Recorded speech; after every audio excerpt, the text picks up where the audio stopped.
హల్లెలూయా హల్లెలూయా. ఏబు గ్రంథము మొదటి అధ్యాయం 10వ వచనం తీసిరా బైబిల్. నీవు అతనికి అతని ఇంటి వారికి అతనికి కలిగిన సమస్తమునకు చుట్టూ కంచె వేస్తుంది కదా. నువ్వు అతని చేతి పనిని దీవించుట చేత అతని ఆస్తి ఆ దేశంలో బహుగా విస్తరించబడతాయి. హల్లెలూయా. ఏమంటే ఇక్కడ ఏబు గారి కుటుంబం చుట్టూ ఏమేసిందంట? దేవుడు కంచేసిందంట. రెండోది ఏబు గారు చేతి పనిని ఏం చేసిందంట? దీవించిందంట. మూడోది ఏంటంట ప్రియులారా? మూడోది బహుగా విస్తరించబడదంట ఆ దేశంలోని. హల్లెలూయా. అతని కంటే గొప్పవారు మరెవరు అంటే ఈ మాట దేవుడు ఎందుకు చెప్తున్నాడంటే, ఏబు గారి కుటుంబం చుట్టూ కంచేయటం ఒకటైతే, రెండోది ఏంటంట ఆయన చేతి పనిని కూడా దేవుడు ఆశీర్వదించాడు. హల్లెలూయా. మనం పనులకి వెళ్తున్నాం, మనం పనులు చేస్తున్నాం. ఆడ పనికి పోయినా కానీ అప్పు చేయటం అవుతుంది. మన పని ఏ పని చేసినా అప్పు అవుతుంది, ఎక్కడ పోయినా కానీ అప్పు అవుతుంది. మరి మనం ఏమనుకుంటుంటే నా తలరాతని కొంతమంది, నా దరిద్రం కొంతమంది, ఇంకొంతమంది అంటారంటే ఇక నా పంప మీద ఈ దరిద్రం ఉన్నది అనుకుంటారు.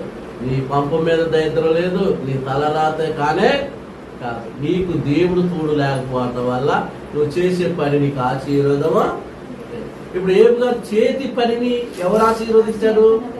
దేవుడు ఆశీర్వది. మరి మన చేతి పని ఎందుకు ఆశీర్వదించట్లేదంటే, మనం దేవుడితో కనెక్ట్ అయి ఉన్నామా, దేవుడిలో భక్తిలో ఉన్నామా అనేది మనం ఆశ. ఇప్పుడు దేవుడు కాబట్టి ఒకరిని ఆశీర్వదించి ఒకరిని కించపరిచేవాడు కాదు.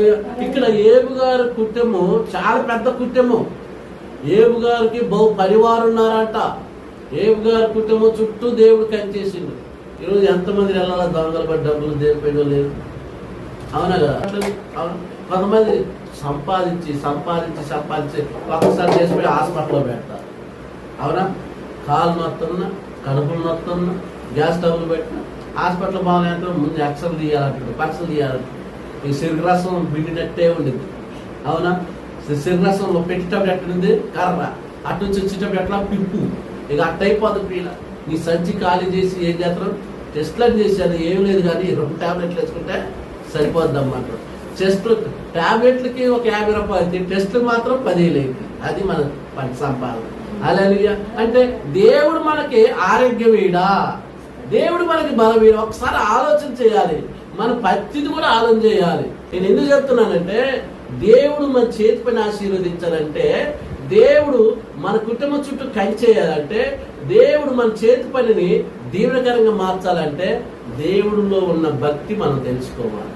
అనేది దేవుడు ఎప్పుడు ఎవరిని ఇబ్బంది పెట్టడు, దేవుడు ఎవరిని ఎప్పుడు కష్టపెట్టడు, దేవుడు ఎప్పుడు ఎవరిని విమర్శించినా ఆయన్ని ప్రేమించిన వారిని కూడా దేవుడు ప్రేమిస్తున్న ప్రియులారా.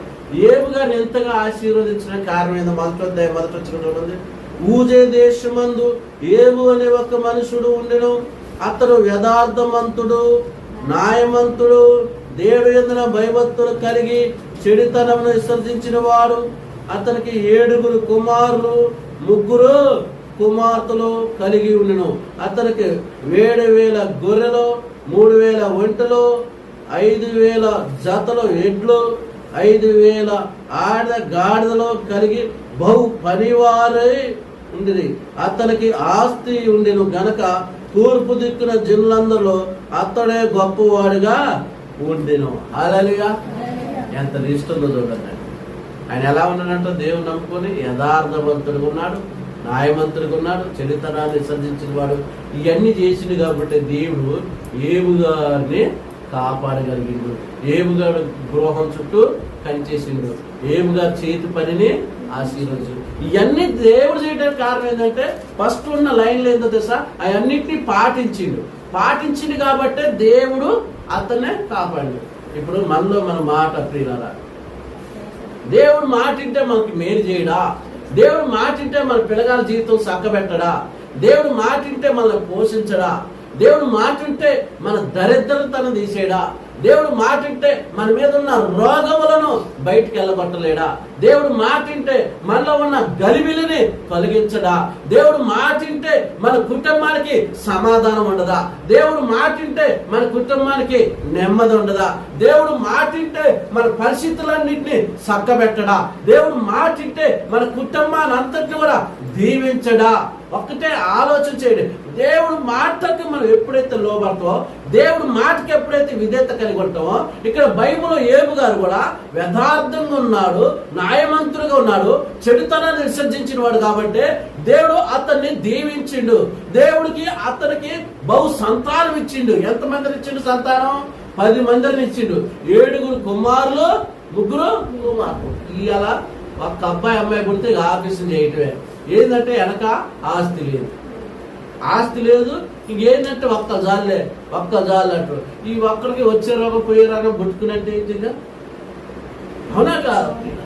అంటే దేవుడి యొక్క సంతానం ఇవ్వాలన్నా దేవుడు కృప కావాలి మనకి. పెళ్ళి ఎన్ని సంవత్సరాలు, చాలా మంది పిల్లగాలేక ఎంతమంది బాధపడుతున్నారు. ఒకసారి ఆలోచించేయండి. పిల్లలు మంచి ఇల్లు కట్టుకొని కూడా ఆ ఇంట్లో సమాధానం లేని కుటుంబాలు ఎంతమంది లేరు? డబ్బులుండి కూడా మనశ్శాంతి లేని వారు, బంగారం ఉండి కూడా మనశ్శాంతి లేని వారు, తినటానికి అన్నం కూరలు అన్ని ఉండి కూడా తినబోయే కల షుగర్ బీపీ వచ్చిన ఎంతమంది ఉన్నారు?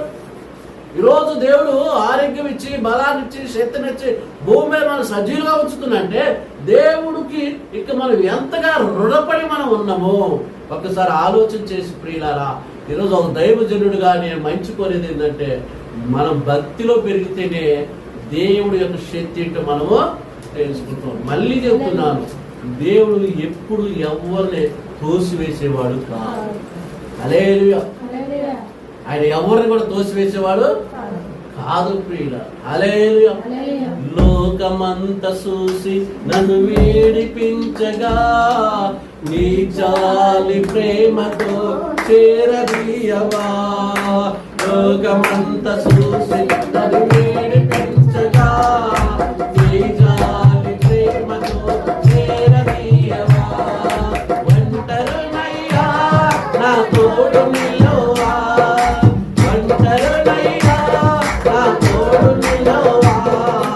అభిన కుమారుడా నన్ను దాటిపోగయా, నజరేతువాడా నన్ను విడిచిపోగయా, నజరేతువాడా నన్ను విడిచిపోగయా. నువ్వు తప్ప నాకీ లోకంలో ఎవరున్నారయ్యా, నువ్వు తప్ప నాలో ఎవరికి చోటే లేదయ్యా, చోటే లేదయ్యా. హల్లెలూయా. మనల్ని మనుషులు చిన్న చూపు చూడొచ్చు కానీ దేవుడి మాత్రం చిన్న చూపు చూడు.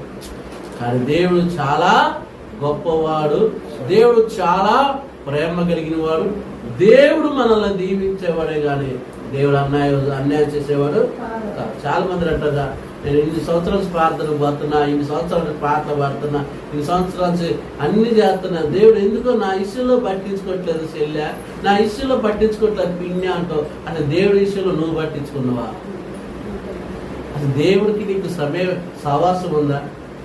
దేవుడికి నీకు సహవాసం ఉందా? సహవాసం అంటే ఏంటి? కదిలిన మీద ప్రార్థన చేసుకుంటే దేవుడు పరిశుద్ధాత్మ దేవుడు బయలుపరుస్తుంది కదా. ఈరోజు బైబిల్ చదువుకోవటం కానీ, కాసేపు పాటలు పాడుకోవటం కానీ, కాసేపు ప్రార్థన చేసుకోవటం కానీ, దేవా నువ్వే ఉన్నావు, నువ్వు తప్ప నాకు ఎవరు లేరని ఏ రోజు పట్టుబట్టి దేవుడి దగ్గర పెద్దవాడావు. నాకు బైబిల్ చదవాలంటే నేను పట్టుబట్టిన దేవుడి దగ్గర 40 రోజులు ఉపవాసం ఉంటే పట్టుబట్టిన, 1 రోజు 2 రోజులు కాదు. నేను ఈ బైబిల్ చదవాలి, నాకు చదువు లేదు, నాకు బైబిల్ ట్రైనింగ్ లేదు, మమ్మల్ని చదివిలేదు ప్రభా, నువ్వు నాకు బైబిల్ నేర్పివా, బైబిల్ చదవాలి ఉందని పట్టుబట్టి కూర్చుంటే దేవుడు చెప్పిండు, నువ్వు నా బైబిల్ చదువుతూ కాదు నా సువార్తని నువ్వు చెప్తూ అన్నాడు. హల్లెలూయా. నేను ఒకటి అనుకుంటే దేవుడు ఏం చేసి ఇంకోటి చేసిండు. నేను బైబిల్ చదివితే చాలు అనుకున్నాను. బైబిల్లో ఆ రోజుల్లో అయ్యగారులు ఈ ఫాదర్లో చెప్తుంటే ఏమి వినబుద్దే ఇది మాట. అసలు ఈ మాటలు మరి మనం ఎందుకు చదవలేము, మనం ఎందుకు చెప్పలేము? అరే మోసే నత్తివాడు, చదువు లేనివాడు, ఆయన శిష్యుడు కూడా చదువు లేని వాళ్ళు, చేపలు పెట్టినవాడు, వాళ్ళు ఎందుకు చేస్తే మనం ఎందుకు చేయమని నేను ప్రభా వాళ్ళకి అట్ట చెప్పినావు కదా, వాళ్ళకి ఎట్లా నేర్పినావు కదా, వాళ్ళు ఎట్లా వాడుకున్నావు కదా, మరి నాకెందుకు ఎట్టని దేవుని క్వశ్చన్ వేసి అడిగినప్పుడు దేవుడు స్వరం ద్వారా మాట్లాడు, నా బైబిల్ చదవటం కాదు, నా సువార్తను పాటిస్తూ ఉన్నాడు. ఆయన అన్న మాట దేవుడు నెరవేర్చాడు. హల్లెలూయా, హల్లెలూయా. ఎందుకో తెలుసా ప్రియులారా, దేవుడి దగ్గర మనం పట్టుబట్టి కూర్చుంటే ఆయన సమస్తం ఆయన చేతిలో ఉంది. హల్లెలూయా, సమస్తం ఆయన చేతిలో. ఒకటే సాక్ష్యం చెప్తాను ప్రియులారా, రియల్గా జరిగిన సాక్ష్యం.